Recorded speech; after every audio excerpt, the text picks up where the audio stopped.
My business is called Insane Logic, and I'm the chief juggler there, which means I do a bit of everything because it's still a very small business, but we're growing.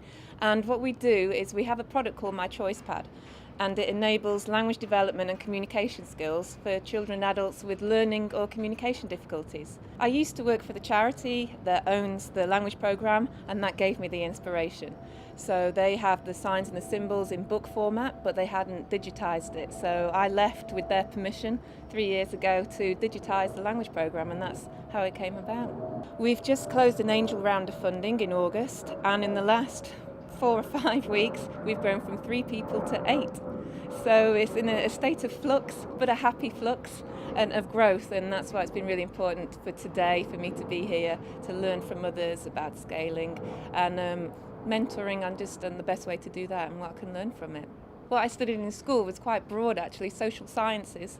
I wanted to be a trader first because I'd seen the film Wall Street, and I thought that was a way to make money if you came from a very ordinary background, and I wanted to make some money. So I went to London School of Economics. I was the first person from my school to do that. And then I realised that perhaps that wasn't for me, and I loved writing.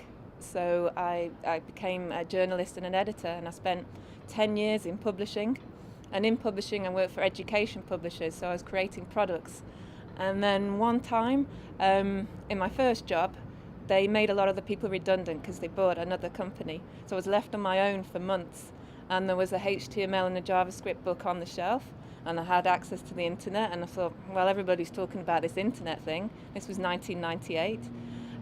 So I started to build a website at work, and then once they got all the new bosses in, somebody looked at my computer and found that I'd been building a website and gave me a written warning. So I decided then that it was best to move on somewhere where my skills were liked, and I managed to save up and get a loan to buy a computer. So I started building websites at home, and then eventually got a job building websites for a publisher. So I just moved my skills into digital skills, which enabled me to move along, work for a charity, help them with that area, and then set up my own business.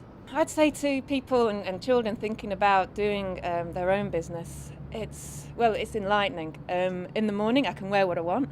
When I come into Waterloo, I'm surrounded by people in black, navy blue and grey, and I wear pink shoes, pink coat, I've got a purple coat, I'm wearing stripes, I can wear whatever I like, and just having that freedom to choose whatever you want to wear is nice. It's really simple things. We tend to start work at 10.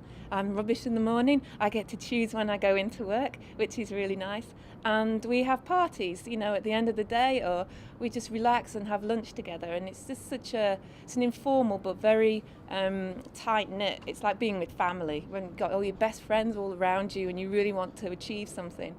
That's what's different about working for someone else or working in a large company.